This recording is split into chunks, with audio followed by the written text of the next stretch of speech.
안녕하세요. 자TV 최우수입니다. 5월 30일 네팔 현재 상황 정리하는 시간 갖도록 하겠습니다.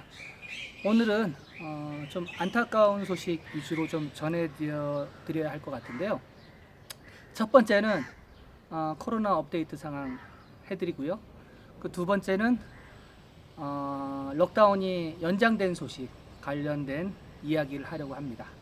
그리고 마지막으로 세 번째는 코로나 말고 또 다른 그 위험이 지금 네팔 카트만두에 와 있습니다. 이미 댕기열에 관한 얘기인데요. 그렇게 세 가지 얘기를 오늘 해보려고 합니다. 먼저 5월 30일 토요일 코로나 상황 브리핑 해드리도록 하겠습니다. 최대 확진자가 4일 연속 발생하고 있습니다. 계속 늘어나는 추세인데요. 5월 30일 토요일에는 확진자가 하루에 189명이 늘어났습니다. 그래서 1401명이 되었습니다. 1300을 건너뛰고 그냥 1400을 돌파를 해버렸습니다. 그래서 굉장히 지금 가파르게 올라가고 있고, 이 중에서 까필바스투라는 디스트릭트는 그 디스트릭트 안에서만, 하나의 디스트릭트 안에서만 5월 30일 하루만 109명의 확진자가 발생했습니다. 되게 이제 급박하게 올라가고 있고요. 아마 모르긴 몰라도 지금 그 아래쪽 확진자가 많이 발생하는 그쪽에 있는 디스트릭트 병원들은 아마 난리일 겁니다. 고생하시고 계시는 의사나 간호사분들, 의료계에 종사하는 분들에게 경의를 표합니다. 그리고 5월 30일에는 카트만두 랄리푸르에서도 한 명이 확진이 떴습니다. 그래서 지금 현재 카트만두 같은 경우는 사망자 1명을 포함해서 총 19명의 확진이 떠 있는 상태입니다. 그리고 5월 30일 완치자는 13명이 늘어서 총 219명이 완치됐습니다. 사망자는 밤에 1명이 더 발표가 됐는데 아직 공식적인 그 데이터로는 잡히지 않고 있습니다. 그래서 일단은 사망은 변함없이 6명으로 되어 있는 걸로 하고요. 그리고 PCR 테스트는 5월 30일 2,575건을 실행해서 66,729건입니다. 네팔 인구가 3천만 명 대략 보면 되니까요. 인구의 한 2% 이상을 지금 테스트했다고 보시면 되고요. 지금 되게 공격적으로 하고 있어요. 되게 한국처럼 그렇게 찾아내서 하는 건 아니지만은 이전보다는 더욱더 좀 능동적인 그런 테스트 환경이 이루어지고 있고요. 그리고 두 번째는 네팔 록다운 연장 소식입니다. 어제 저녁에 그 고위급 고위 간부들 고위 관료 회의겠죠. 고위 관료 회의에서 결정을 했습니다. 지금 4일 연속 최대 확진자가 나오고 있는 상황에서 지금 록다운을 해제하는 것은 어렵다고 판단을 했고요. 그래서 6월 2일까지 되어 있던 록다운을 6월 14일까지로 연장하기로 했고요. 그리고 인터내셔널 에어포트는 6월 14일까지 해서 6월 30일로 연장을 했습니다. 말하자면 이제 2주씩 연장을 한 거죠. 전에도 제가 말씀드렸다시피 항상 공항은 2주 정도 더 가 있더라고요. 그래서 5월 30일 기준으로 6월 2일에서 6월 14일로 연장했다는 거. 그리고 공항은 6월 14일에서 6월 30일로 연장되었다는 거 알아두시고요. 그리고 해외에 있는 이주 노동자들 2만 5천 명을 데려올 계획이었죠. 그거를 다시 한번 결정을 했고 세부적인 사항까지 나왔습니다.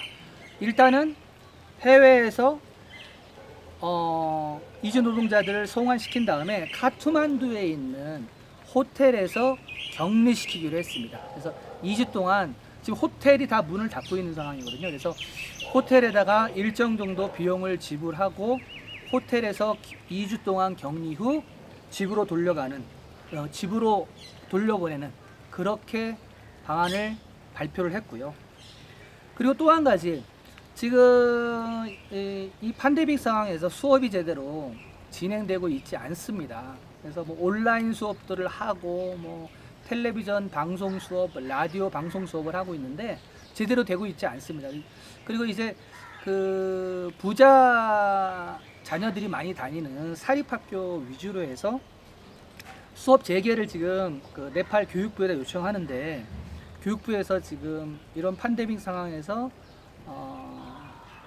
수업을 재개하는 건 어렵다 그래서 지금 허가를 안 해주고 있습니다. 그래서 올해 아마도 이 상태가 지속이 된다 그러면은 2020년에는 전체 학년이 유급이 될 것 같습니다. 말하자면은 그 학업이 진행이 안 되고 시험도 진행이 안 되죠. 뭐 그러다 보면 이제 진급이 안 되는 거죠. 뭐 다른 연도에 비해서 그냥 특수하게 올해만 그냥 무조건 해준다 이러면 안 되는 거예요. 왜냐하면은 그 교육 성취도에 대한 그 차별이 생기기 때문에. 그래서 아마 올해 2020년에는 아마 그 블랭크 된 어떤, 그러니까 비어 있는 그런 어떤 해가 되지 않을까, 그런 조심스러운 예측을 해봅니다. 세 번째 소식은 댕기열에 관한 이야기입니다. 네팔은 남쪽 그 떠라이 지방, 낮은 땅 떠라이 지방은 뭐 해발 고도 한 50에서 200m 사이거든요. 근데 여기는 지금 말라리아가 퇴치된 지 얼마 안 됐습니다. 그런데 지금 작년부터 사실 네팔에 스멀스멀 올라온 게 있습니다. 바로 댕기열인데요. 작년 한 해만 네팔에서 댕기 감염자가 한 15,000명이 됐고요. 그리고 사망자는 최소한 카트만두 밸리에서만 6명이 나왔었습니다. 그래서 왜 이렇게 이 그 카트만두를 중심으로 해서 이렇게 댕기열이 퍼지는지 그 의학 저널지에서 기고를 한 게 있는데요. 그거는 이제 네팔의 특수성에 그 기인하는 겁니다. 왜냐하면은 지금 현재 그 카트만두는 굉장히 그 전 세계에서 굉장히 그 도시 그 확대, 도시 개발이 굉장히 빨리 이루어지고 있는 곳입니다. 거의 뭐 10년 내에 그 규모가 4배 정도 증가했거든요. 그런데 문제는 이게 계획적이고 어떤 질서 있는 개발이 아니라 무분별한 난개발이었다는 거죠. 그러다 보니까 그 슬럼화되는 것도 존재하고, 그리고 난개발이다 보니까는 전체적인 균형을 못 맞추고 있는 거죠. 그래서 댕기가 가장 좋아하는 환경이 바로 이 카트만두를 중심으로 한 네팔에 있다라고 그 전 세계 그 의학을 연구하는 연구자들이 얘기를 합니다. 그리고 또 한 가지는 계속 제가 말씀드리는 기후 변화, 이 전 지구적 온도 상승으로 인해서 모기가 점점 산으로 올라가고 있습니다. 말하자면 모기 같은 경우는 추운 데에서는 그 모기가 뭐 우리 옛말에도 그러잖아요. 뭐 처서가 지나면은 모기 입이 삐뚤어져서 잘 물지도 못한다고.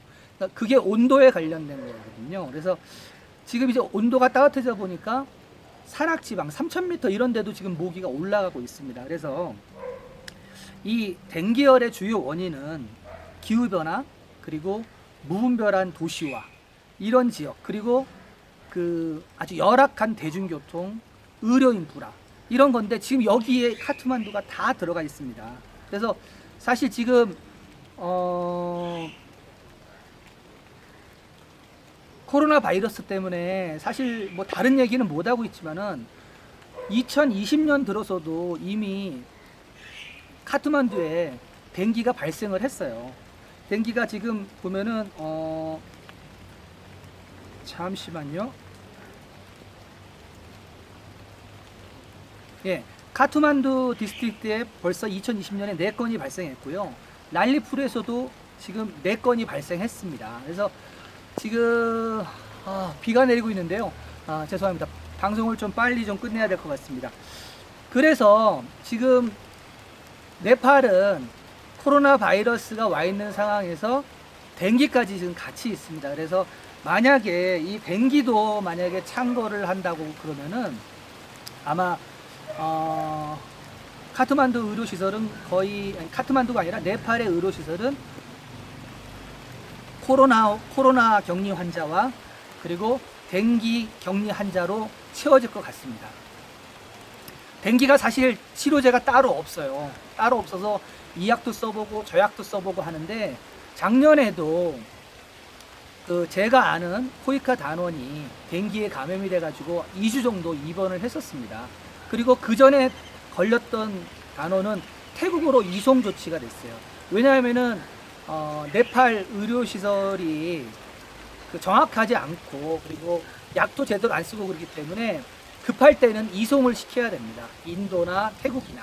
여기는 의료시설이 정말 나쁘합니다.